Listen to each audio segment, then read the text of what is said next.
That is a great deal that the society can and must do if the Negro is to gain the economic security that he needs. Now, one of the answers, it seems to me, is a guaranteed annual income, a guaranteed minimum income for all people and for all families of our country. It seems to me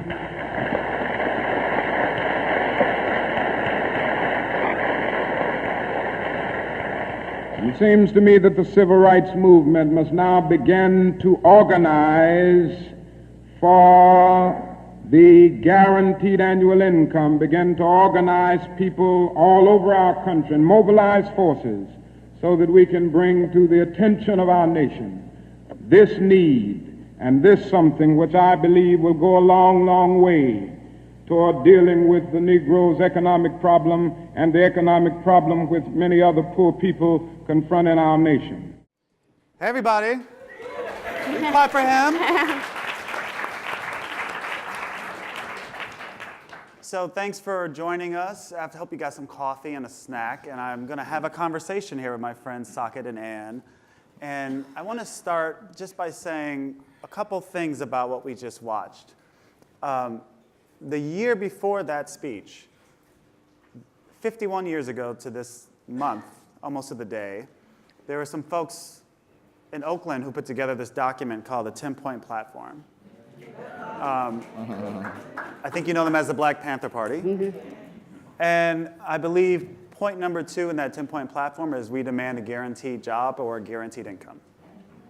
So 51 years ago, it wasn't a new idea. And then just to reflect for a second, and I'm going to ask Ann and Saket to reflect, there are a couple things building on the Panthers getting there, and then a year later, Dr. King talking about it and writing about it in his last book, Where Do We Go From Here? This idea of a guaranteed annual income. So a couple things about that clip. One, he actually uses the term economic security, which we didn't invent the project knowing that, by the way. 2, did you catch the applause in the audience when he said guaranteed annual income? So I'm sorry to disappoint you. You're not the first group of folks to be enthusiastic about the idea. And 3, it's just interesting that he was thinking about the civil rights movement in a much broader way, right? And in fact, one of his lieutenants, Bayard Rustin, who organized the March on Washington in '63, had always been talking about how the civil rights movement needs to address the question of political economy and jobs, not just for black people, but of all Americans. So there has been a long theme in the black freedom movement, in the racial justice movement, around economic security. From my perspective, I don't think it's an either or, guaranteed job or guaranteed income. I will take it all. The question is, how do we build the political power and will to get there? That's my little sermon. So with that context, I want to first ask you to reflect on what you saw and how do you come to this idea, this conversation of a universal basic income from a racial justice perspective? Well, just in reflecting on that speech, which if you have the chance, either YouTube it or get the transcript, because it's really quite a beautiful speech. And one of the things that struck me in that speech is he talks about freedom and human dignity for the spirit. And to me, that just really underlies the beauty of what a basic income is. He's reflecting on a long history and really tying together what happened in civil rights to this moment in knowing how many people in America were poor. And you can see that there's this transition in his thinking around civil rights. At one point he says something like, it's easier to integrate a lunch counter than it is to get livable wages and a good job for people. And so that's what I think is so amazing about that speech 50 years ago. And finally, I'll just say, he's speaking to the conditions at that time, which, where there's, joblessness and slums, and, he's reciting stats that, for example, blacks had twice the unemployment rate of whites, which still exists to this very day. And so you can really see this moment, that he was reflecting on post-civil rights, like he's moving into kind of bringing together civil rights with a real economic justice movement. That's what struck me the most. Thanks, Ann. Mm-hmm. Yeah, I think that's absolutely right. I think the two things two things that strike me are, firstly, that he's, Dr. King is exposing a lie in the middle of a very hurtful narrative about people, which is that people don't have work because they don't want to work. People don't have work because they're, implied in there is that that narrative is not correct. And then the truth, the other side of that is that that it's not just a guaranteed income as an allowance, as something that you can then go to the market and make a transaction with. It's actually a deep part of Dr. King's vision of full citizenship was either a guaranteed job or a guaranteed income. That he came to this, and this is really what his last book is about, is this idea that full citizenship includes economic citizenship, and that people's ability to belong and deeply feel part of society has to include them in the fundamental social guarantees that they're given. And so the word guaranteed, I think, is pretty powerful there. It's interesting that we use basic income today. And basic, I'm 100% a subscriber of the idea, but basic doesn't sound like the most important thing in the world. Guaranteed, though, there's a morality to it. There's a protagonism of the state, and that there's a contract between any member of the state and the state. There are certain things we're all guaranteed, and no one should be excluded from it.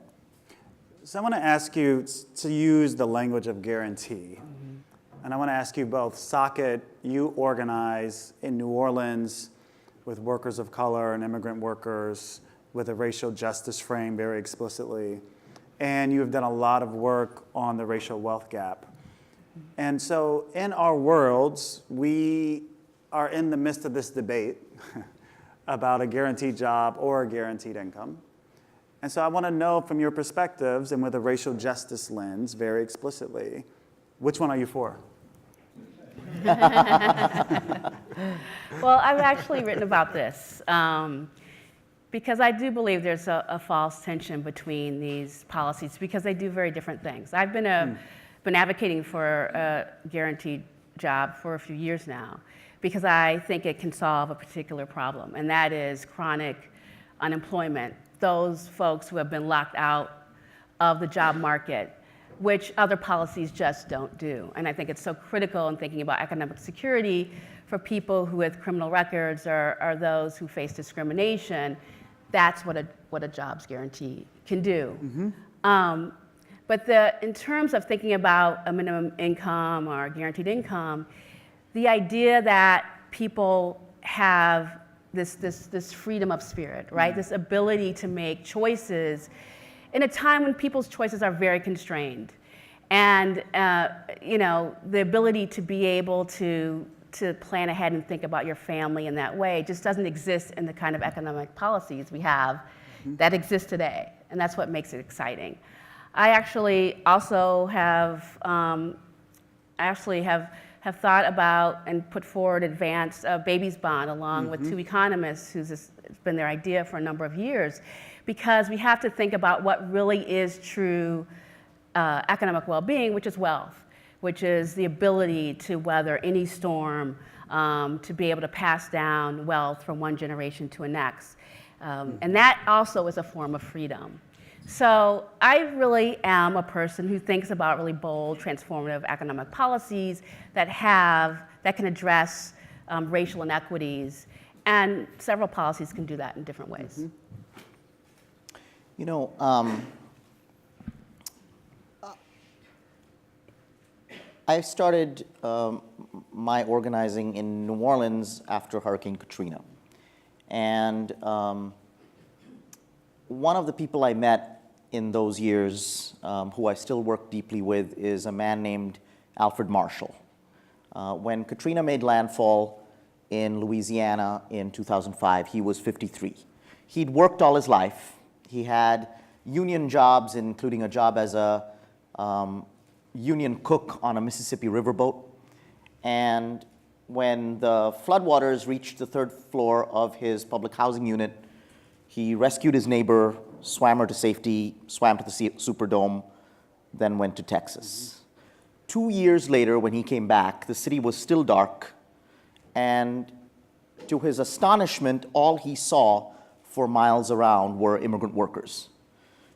Residents who would come back from exile to their hometown would see a transformed city, still dark, and migrant workers who had been brought from all over the world in their homes wearing their clothes. You know. And Alfred lived in his car and then in a lot of different situations of homelessness for the next few years. And he would watch from across a chain link fence migrant workers do the construction work that he felt it was his right to have. During that time, he had no income. And so did he need a job or did he need a basic income at that time? You know, the reality is that he needed a lot more than either of those things. I mean, we have to understand something, which is that very few elected officials go to a place called the real economy, which is becoming increasingly traumatic for poor people and even for many middle-class people. And I think part of the trauma of it is not just a desperation because of lack of money, but a feeling that you no longer matter, that you are expendable, and that the system would even prefer that you disappear. That's sort of the feeling that people have. And that is a very dangerous political cocktail. So I think that if I had, you know, if we had been able to have our way during those years, guaranteeing an income to every returning resident would have made them resilient. And I think that the 21st century human right is the right to resilience, the right to be resilient, the right to be able to bounce back. Now, after that, yes, of course, you need a job. We are not trying to solve all of the problems through a guaranteed income, but we are living in a country that, firstly, is experiencing fundamental volatility and instability in many ways, sometimes because of natural or climate disaster, but sometimes just because of increasing inequality. People's lives are more volatile and they need grounding, just like an electrical current does. A guaranteed income, I think, would do that. Beyond that, yes, there is a need for guaranteed work. There is a need for many other things. Baby bonds, broader social insurance programs, and all of it. I want to interrupt you for a second. He's always so poetic. What does race have to do with any of that? Because you just described a situation that could apply to anybody in this country, right? And it is happening to everybody in a sense. So should we pursue race-neutral policies? Should we take race into account? Talk to me about why racial justice should or should not matter. Well, I think both of you are more the expert on that than I am, but I think that there's a lot of faith that as demographic shift happens in this country, the pendulum will swing from the side of love, from the side of hate to the side of love. And I would just posit that there are societies larger than American society where a small minority has controlled a large majority. I come from India. The caste system is the prototype of how a very small minority can control a large majority. So I think that, I think that race is a major determinant of where workers end up. Our members, as our African American members face unemployment periods 3 times as long as the white unemployed. The Latino unemployed members end up, in unemployment periods twice as long. And there is an emerging caste system where your birth largely determines how high or low you wind up in an economic structure. So I think race has a lot to do with it. I think that that does not mean that there are large numbers of poor and middle class white people who also need broader social protections, social securities, and a guaranteed income.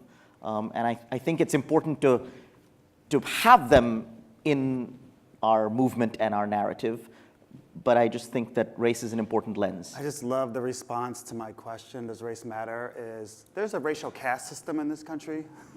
It's like kind of dramatic, and if not true. Okay, and I want to bring in, so I've been trying to drive a little bit around racial justice here, but there is something we haven't really talked about throughout the day, and that's gender. And I want you to help us think intersectionally about both race and gender, because in the earlier panel, there was a discussion of, and the way I'll frame it is the punitiveness of the existing social safety net.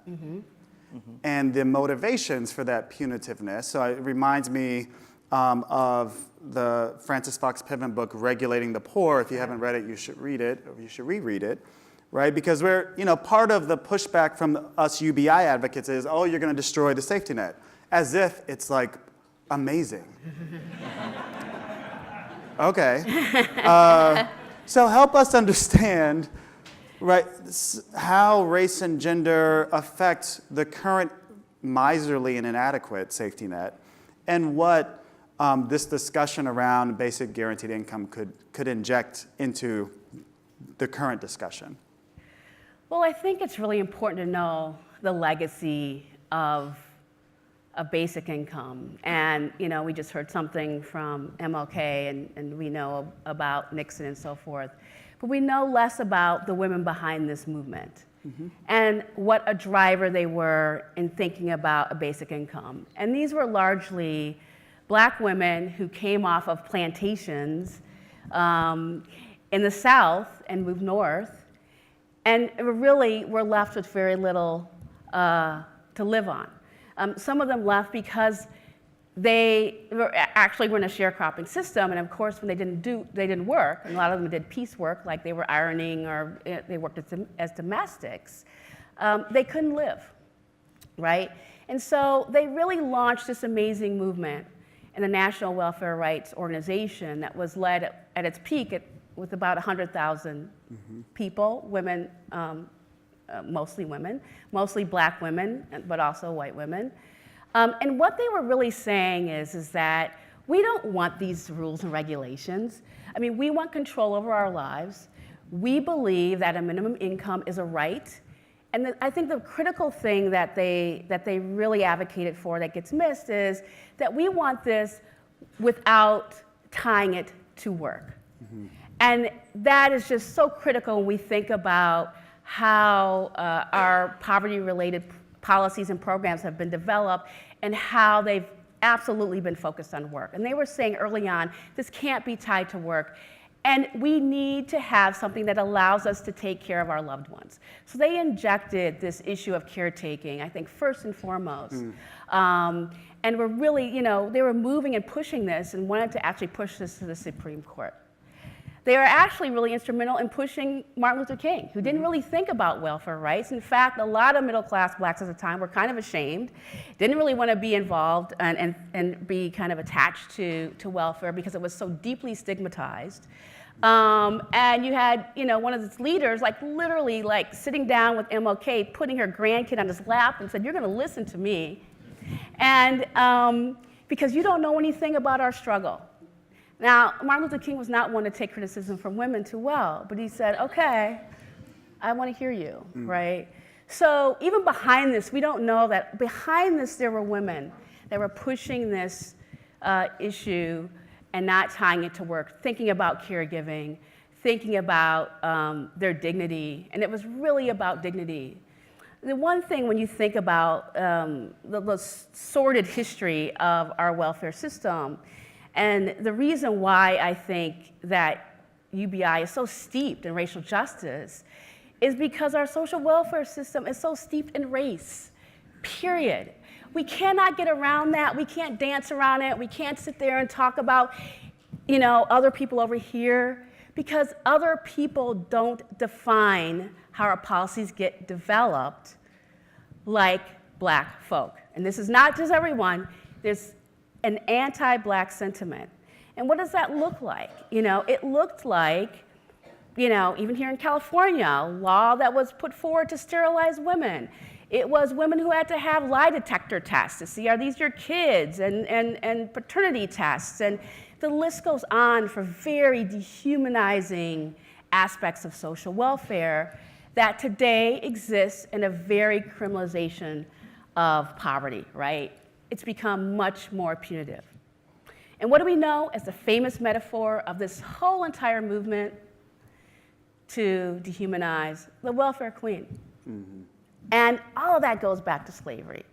And I think about, one of the hearings that, these women were at, and they tried to really get, political leaders in Washington, and they were at a hearing, a Senate hearing, and one of the senators from Louisiana said, you all want this welfare, well, who's gonna iron my shirts?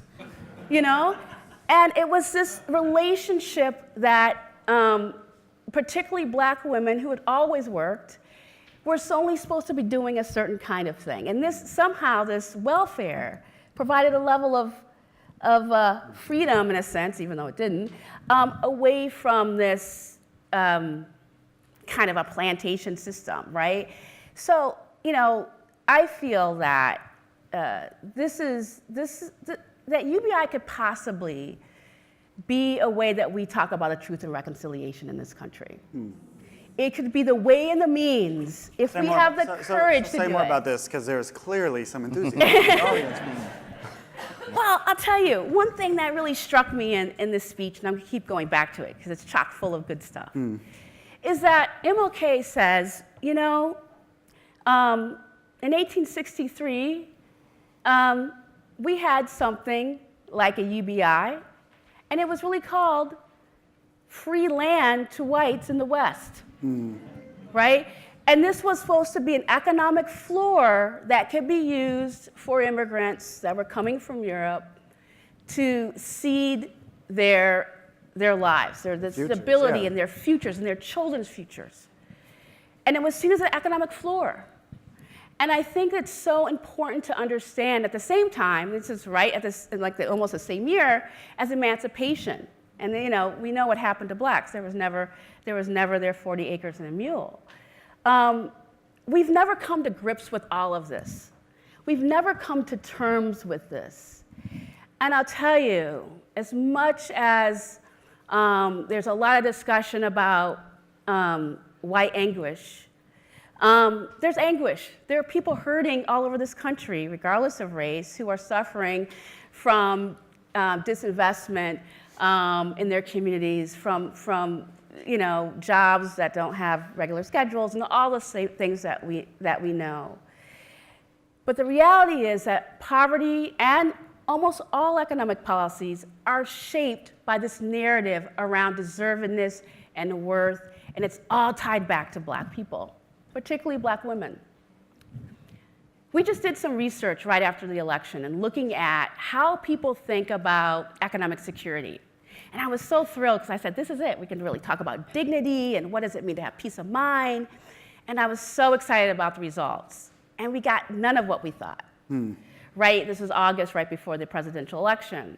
And what we really learned, which is not really rocket science because it's been unearthed before, but there was no talk about peace of mind. There was no talk about dignity. But the issue of work and personhood and race, unprompted, that people basically believe that our true personhood, our ability to be human beings, are tied to work.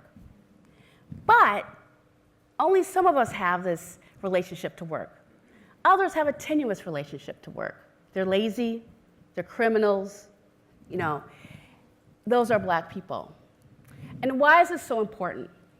We were looking at a range of different policies. We were saying, okay, fine, we're going to look at big ones like UBI. But what about childcare subsidies? What about EITC? What about housing assistance? We just went through a litany.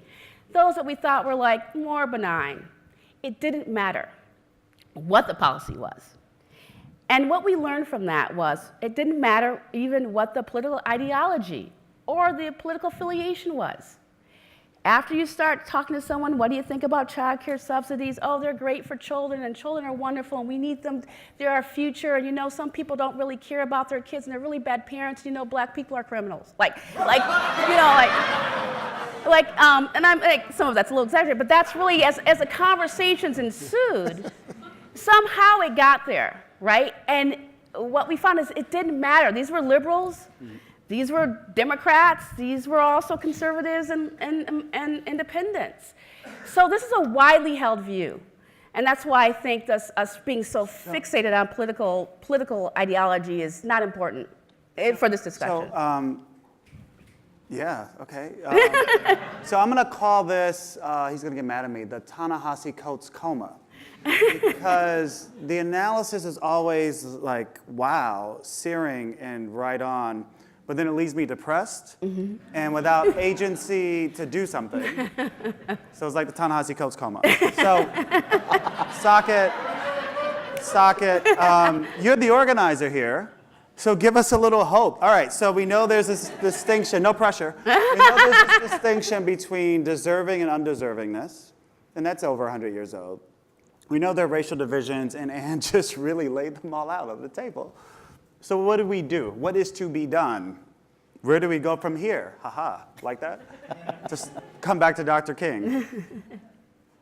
Well, I think many of us in this room and in many rooms probably have And you can answer that. a vision of, dignity for all working people and for those who don't work, a support system that carries people through the major transitions in their lives, universal benefits, wages that are fair, vast increase of jobs, government-sponsored public housing that's racially integrated. This is a continuing vision that many of us have. And that vision actually came very close to becoming federal policy in 1937. The trouble with it was that Southern members of Congress controlled most committees and vetoed a very progressive version of the New Deal. And what we got instead was a certain people were relegated to the worst parts of a very weak welfare system, right? Those people who were relegated to that welfare system, the people that Anne is talking about, were the original gig economy workers. They were day laborers, they were construction workers, farm workers, domestic workers, workers who, needed to be coerced. And they were also, all of them, the descendants of slaves. At the time, they were in the margins. I draw hope from the fact that what has happened is that since 1937, now in 2017, those workers have moved from the margins to the majority. There is an emerging new working majority in this country. Okay, so I'm going to stop you right there and put the question more sharply. So I have a friend who's a researcher at Vanderbilt. He's a public health scholar named Jonathan Metzger. He's working on a book and collecting all the data to essentially prove the hypothesis that white supremacy hurts white people too. Because when white folks vote against their own interests because they think black people or brown people benefit, it actually ends up hurting them. So the question is, how do we move, because there's only 12% of black folks in the country, so we're not going to win UBI by ourselves. So how do we move a lot of white people in this country from a position of being opposed to, say, UBI because they think black folks will benefit, to a position of racial justice and seeing that racial justice also benefits them. So you're asking how we organize them into it. Yeah, how do we build a rainbow coalition? Okay, well, I mean, I am a deep believer that you can't organize people you don't love. So you have to go listen to them. I organize in Louisiana. There is no way I can win for people of color in Louisiana without going into St. Charles Parish or Shreveport. Better you than me, brother. Sure. And, you know, and having a level of empathy even for that small white employer who has a makeshift labor camp where people of color are living on his yard. But I have to understand his position in the economy and how stuck he is. And it is degrading for people to be the recipients of or the beneficiaries of immorality. I mean, it is deeply degrading to be on the receiving end of immorality. It is also very deceiving when you're the winner in a devil's handshake. And I think that we have to really lead with empathy here. I think we have to understand that a racial justice lens and winning for people of color can go hand in hand with, rather than is opposed to, really deeply listening to and in, you know, recruiting white people to that same vision. And you know, the deal that one person's prosperity will be another person's involuntary servitude is an idea as old as America. I mean, it was invented when Jamestown was established. Yeah, our friend Deepa Iyer calls it the racial bribe. That's right. But there is, you know, I really do believe that there's a way forward, particularly right now, where so many people, you know, are having a similarly traumatic experience in the economy, are similarly very far away from democracy. I do think that it's possible to bridge that conversation. So I got a little carried away, I'm sorry. Let's take a few questions, comments from you, and then I'll give you a chance for final thoughts or the call to action for us in this moment. So let's take a handful of questions, comments. If you can be really brief, that'd be really, really helpful. Sorry. So I know we've talked a lot about kind of the language around racial justice and the language around how we present how the economic securities are presented, I guess. My thought is between the idea of sponsorship versus investment versus like guaranteed income. I don't know, what are your thoughts around the different terminologies? So language, terminology, how do we talk about or frame this issue? Let's take a couple more. I can't see because the lights are really bright up here.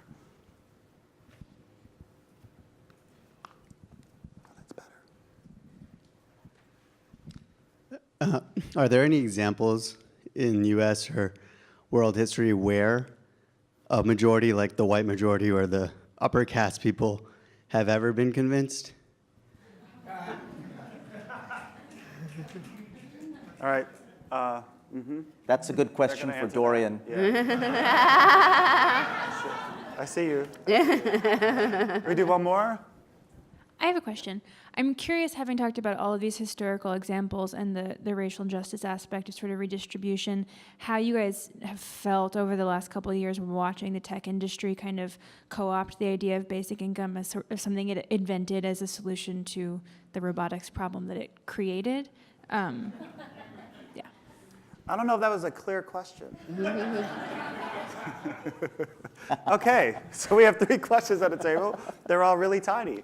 And so language, framing, when in the history of the world have we seen racial justice or something? And then the tech Silicon Valley co-optation of black people or something. Okay, go.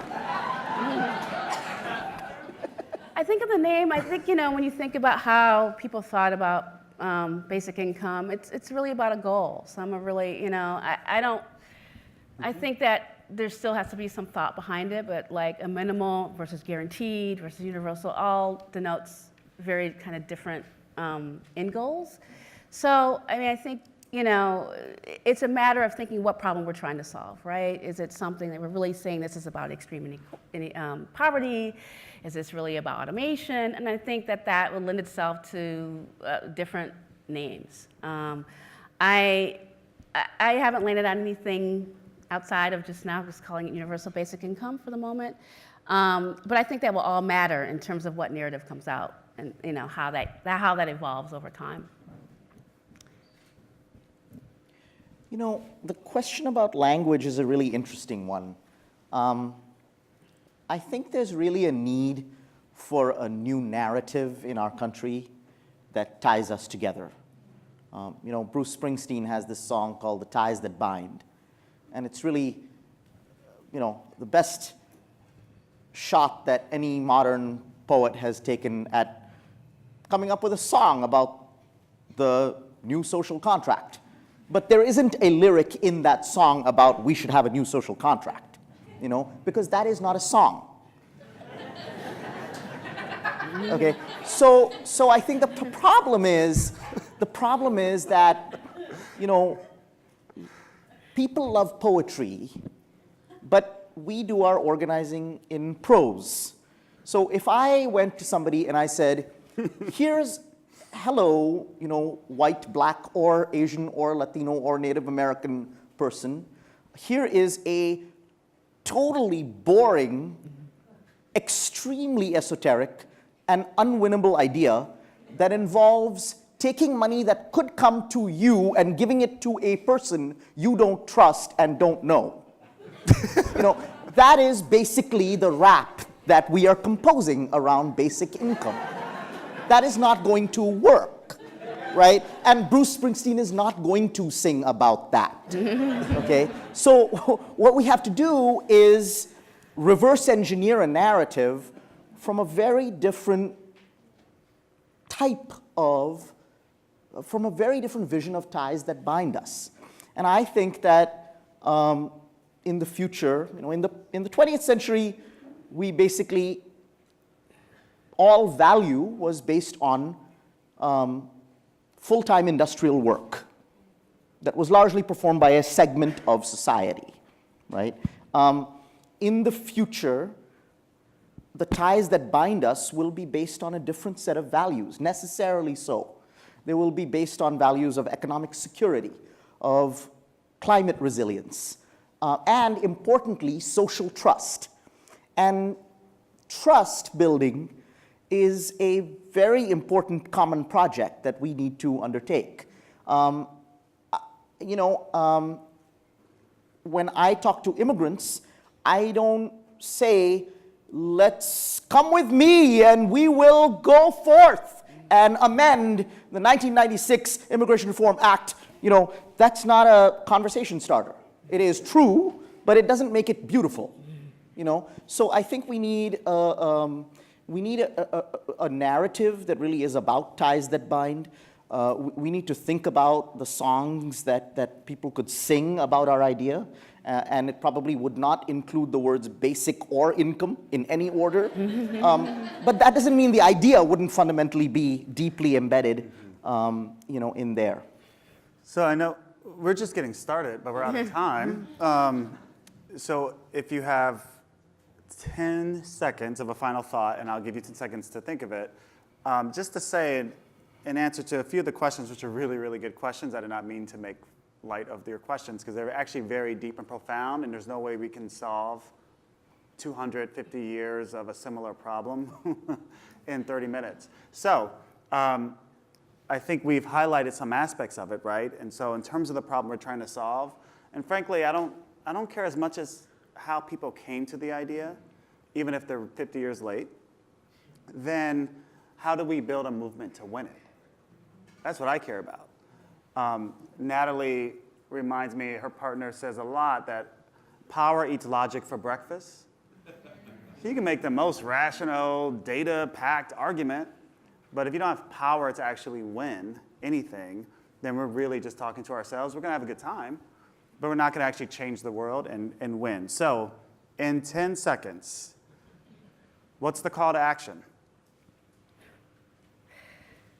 Wow. 10 seconds. Dorian, that's so 10 seconds. unfair. Y'all see the red light. All right, it is blinking. You're acting like we have a lot of time. I really think that at the heart of this, women will be so key in movement building and taking us forward. It's going to be about women. Thank you. I guess my call to action would be that, map whatever social sphere of influence you have and draw people into a discussion that is hopeful about a different country and a different world that's possible, and embed this idea in that discussion. If you think basic income is needed because the robots are coming, that is a perfectly great reason to be working on it, But it may not be the reason someone else is working on it, but I think we need to kind of focus on a common shared purpose here rather than the different streams that we swam through to get to the river. It's also because the black robots will get the shittiest jobs. All right, join me in thanking Saket Soni and Ann Price for a great conversation. We'll turn it back over